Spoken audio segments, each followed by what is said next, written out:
പരിഗണിക്കണം. മാതാപിതാക്കളെ വൃദ്ധസദനത്തിലാക്കരുത്. ഭാര്യയും ഭർത്താവും ഒന്നിച്ച് ഇന്നലെ വരെ തന്നെ സ്നേഹിച്ചവരെ അവഗണിക്കരുത് എന്ന് പ്രിയപ്പെട്ട ഷഹിമ മോൾക്കും ആസിമിനും രണ്ട് ഉപ്പമാരുണ്ട്, രണ്ട് ഉമ്മമാരുണ്ട്. അതായത്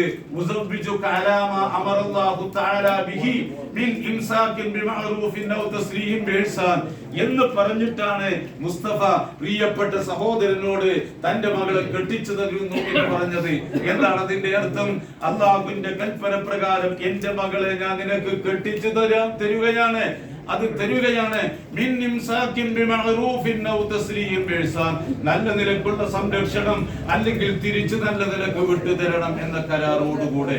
ഇത് ബാപ്പയാണ്. അതുപോലെ തന്നെ ബഹുമാനപ്പെട്ട മുസ്തഫയുടെ ഭാര്യ അതിന്റെ ഉമ്മയാണ്. മുസ്തഫയുടെ മകൾക്ക് ഷഹ്മ മോൾക്ക് അവരുടെ ഭർത്താവിന്റെ ബാപ്പ ഉപ്പയാണ്, ഭർത്താവിന്റെ ഉമ്മ ഉമ്മയാണ്. അതുകൊണ്ട് തന്നെ മാതാപിതാക്കൾക്ക് ഗുണം ചെയ്യണം.